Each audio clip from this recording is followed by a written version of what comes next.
Olá, irmãos e irmãs, muito bem-vindos a mais um momento de meditação do Santo Evangelho com o Padre Luciano de Almeida. Hoje, quarta-feira, dia 18 de outubro, e a igreja hoje nos apresenta a festa de São Lucas Evangelista.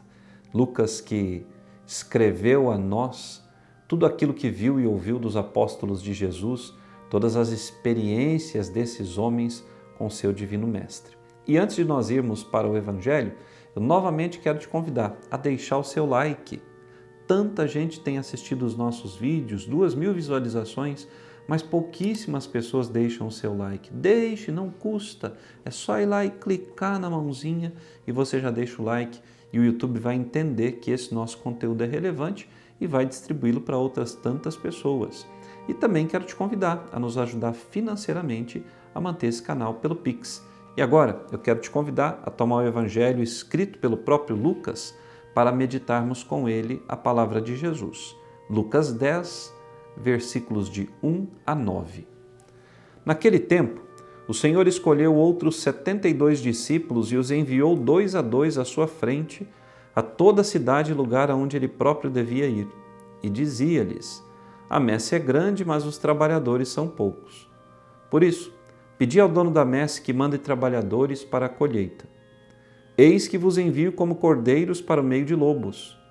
Não leveis bolsa, nem sacola, nem sandálias, e não cumprimenteis ninguém pelo caminho. Em qualquer casa em que entrardes, dizei primeiro: a paz esteja nesta casa. Se ali morar um amigo da paz, a vossa paz repousará sobre ele. Se não, ela voltará para vós. Permanecei naquela mesma casa, comei e bebei do que tiverem, porque o trabalhador merece o seu salário. Não passeis de casa em casa. Quando entrardes numa cidade e fordes bem recebidos, comei do que vos servirem, curai os doentes que nela houver e dizei ao povo: o reino de Deus está próximo de vós. Palavra da salvação, glória a vós, Senhor. Irmãos caríssimos, eu me lembro que na década de 90, eu participava do grupo de jovens da minha cidade, lá no interior de Minas, e nós tínhamos um grande movimento jovem na diocese, e um desses movimentos, ele promovia um retiro chamado FEG, Formação de Jovens Evangelizadores. E todo esse retiro, todo esse final de semana de retiro, ele tinha como pano de fundo esse texto de Lucas que nós acabamos de ouvir. E num determinado momento do retiro, no domingo pela manhã, nós éramos tirados da casa de retiros e nós éramos levados para bairros afastados da cidade, para o centro, enfim. E ali nós tínhamos o trabalho de evangelizar as pessoas. Nós fazíamos a experiência dos 72 discípulos que Jesus enviou, como ouvimos nesse evangelho, ali na prática, ao vivo e a cores. Íamos de 2 em 2, visitando ruas, passando pelas casas, rezando com as pessoas e dando a graça de Deus àqueles que a quisessem receber.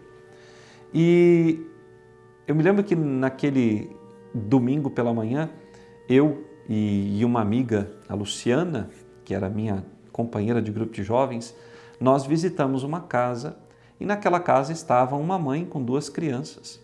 E aquela mãe nos pediu que rezássemos pelo bebezinho, que passaria por uma cirurgia do coração, estava com um pequeno problema numa das válvulas do coração, passaria por essa cirurgia, mas que seria uma cirurgia de risco, visto que a criança apresentava uma série de outros problemas de saúde. E eu me lembro que eu e a Luciana, nós impusemos a nossa mão, na nossa juventude, na nossa fé, enfim, do jeito simples como nós sabíamos, sobre aquela criança, sobre o peito dela e rezamos, pedindo a Deus que desse a graça de que aquela criança ficasse curada. Aquela família também estava passando necessidades materiais, precisavam de comida. Nós nos organizamos e durante a semana eu voltei àquela casa levando uma cesta básica e aquela senhora havia tido já a consulta preliminar antes da cirurgia com o seu filho, na cidade de Uberlândia, uma cidade grande que tem ao lado da minha cidade natal. E quando eu cheguei com a cesta básica, no final daquela semana seguinte, aquela senhora emocionada veio me receber e disse: não precisamos mais fazer a cirurgia do bebê. Foram feitos os exames e o problema que ele tinha numa das válvulas desapareceu. Vejam, Jesus deu aos seus discípulos o poder de realizar curas, de expulsar demônios, de fazer a graça acontecer na vida das pessoas. Eu sou testemunha de que isso aconteceu. Agora, por que será que essas coisas não têm acontecido nos nossos dias? Porque falta quem creia de verdade na palavra e no mandato de Jesus.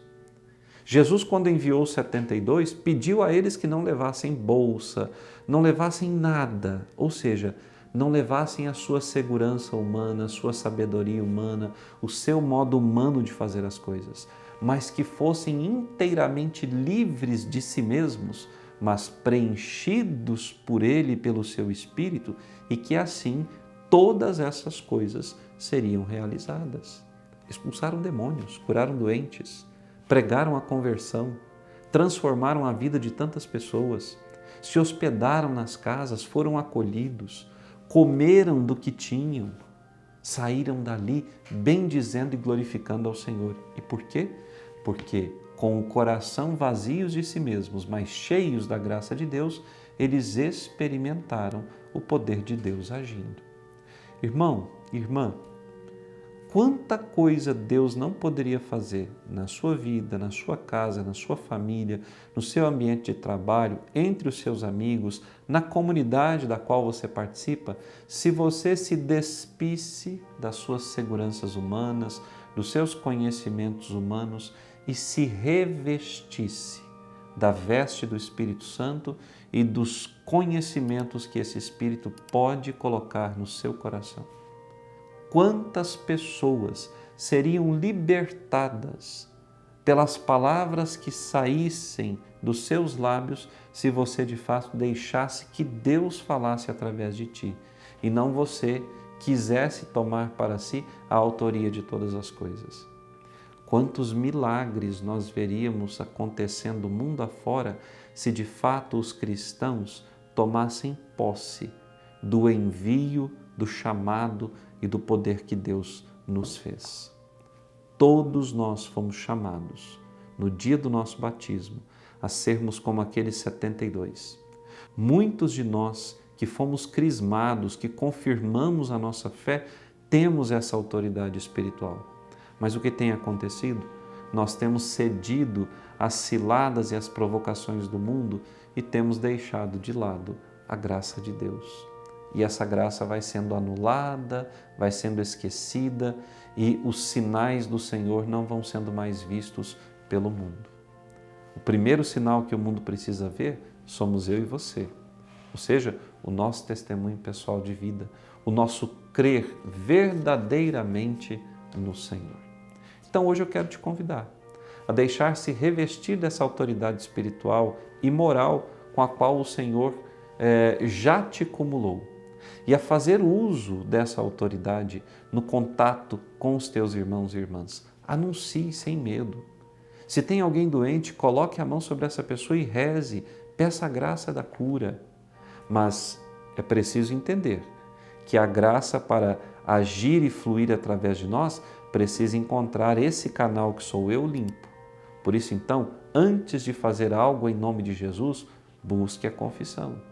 Busque ter uma vida íntegra, busque ter uma alma limpa e assim o Espírito de Deus fluirá por ti e fará maravilhas ao teu redor. Que Deus te abençoe e até amanhã.